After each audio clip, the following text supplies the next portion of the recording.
Yeroo hammaatti maallaqaa karaa halaatiin namoonni hedduun ergatanii qarshii gurguddaa jalaa qabamee jira. Yeroo hammaa kanatti namoota hedduudha kan bu'aa jiranii. Kanaaf irraa of eeggannoo akka taasistanii isinitti himuu barbaada. Hordoftoota koo hashamaa harka fuunee nagaa isiniif haa ta'u lafa jirtanitti akkam jirtu nagaa keessanii annagaadha rabbiin haa galatu.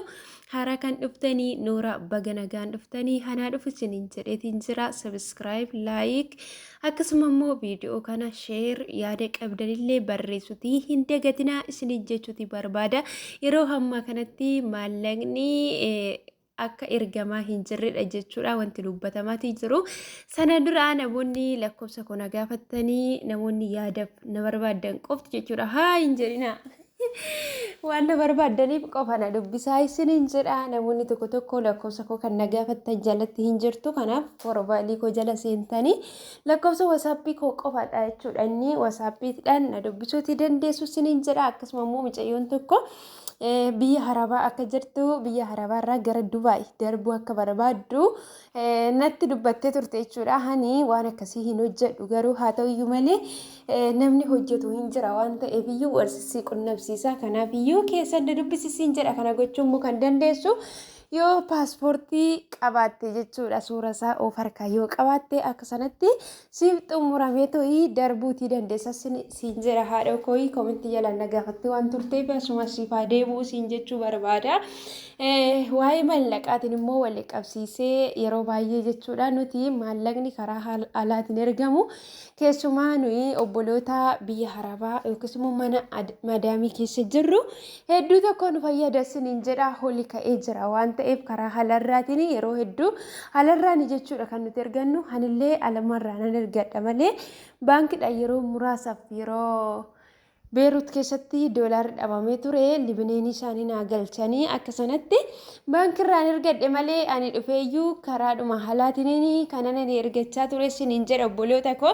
Kanaaf iyyuu namoonni yeroo hammaa kanatti dhimma garagaraatiif maallaqa kan barbaadanii booddee jechuudha rakkina keessa akka seennee fi namoonni hedduun yeroo hammaa kanatti birrii isaanii of harkatti kuusanii ergaan tokko yeroo ganna waan ta'eef maatillee qonna hojii qonnaa kan qotan facaasaa xumuranii gara manaatti deebi'an waan ta'eef ittiin naafaa hojjetanii mana naafaa ijaaran jedhanii namoonni maallaqa isaanii bakka tokkotti cimmifachaa turanii ergaan takka kan ergani yeroo hamma kanatti jalaa qabamee kan boo'aa jiran hedduu isaaniitu jira waan ta'eef obboloota hedduutu akka sanatti maallaqni isaanii jalaa qabamee rakkachaa jira.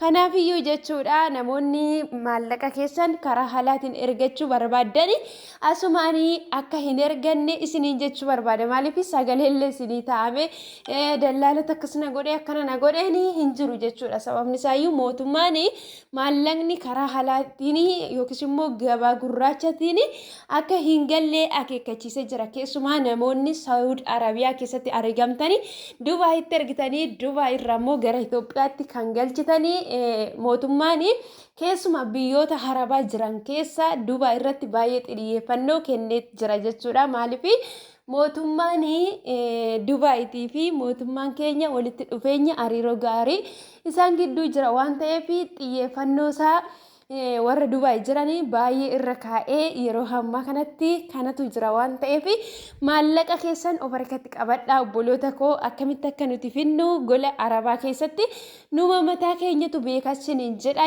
Yoo dirqamaan gara biyyaa jechuudha maallaqni erguun isin barbaachisa yoo ta'e rakkinni addaa isin mudatee tarii maatii keessa namni dhukkubee nama wallaannachuu yookiis immoo bakka waan tokko hammatti dirqama isin barbaachisa yoo ta'e madaamii bira jirta wajjin walii galuudhaani karaa baankitiin akka maallaqni keessan isinii galu karaa seera qabeessatiin isinii wayya malee maallaqa dabalataatiif jettanii birriin keessan hundumti isaayyuu jechuudha akka sin jalaa qabamee sin jalaa hin nyaatamne isiniin jechuutii barbaada obboloota koo. Kanaaf iyyuu of eeggannoo taasisaa. Namoonni hedduun miidiyaa garagaraa irraan baay'inaan darbaa jira waan ta'eef dhaga'uutii dhiisuu dandeessu jedhee yaada kana isinii qoodee jira. Namoota hedduutu na hordofa waan ta'eef isiniin jedha.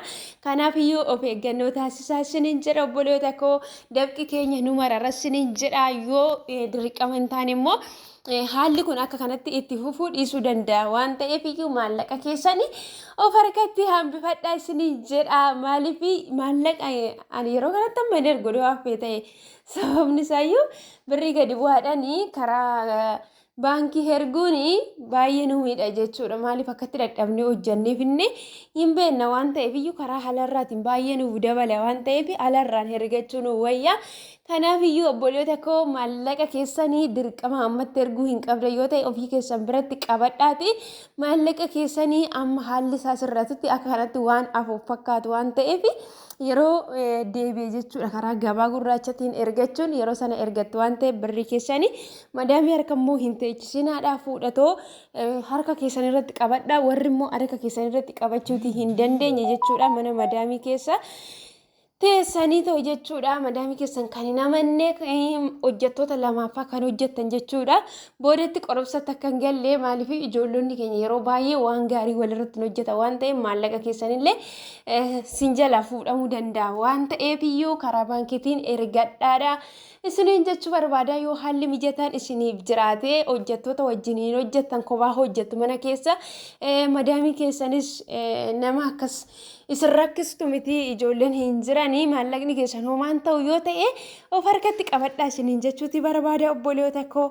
Dogoggorri yoo jiraate immoo na of kalchaa jecha viidiyoo biraatiin amma deebinee wal arginutti nagaan tura isiniin jedha obboleewwan koo. Na jajjabeessaa viidiyoon koo laallamaan jiru anillee badaa hojjechaa hin jiru kanumaaf natti fakkaate isiniin jedha. Kanaaf laayikii erga dhaggeeffattanitti laayikii naa gochuu hin dagatinaa. Laayikiin homaa isiniin miidhu anaan immoo na fayyada nama baay'ee bira akka ga'u naaf taasisiniin jedha obboleewwan koo.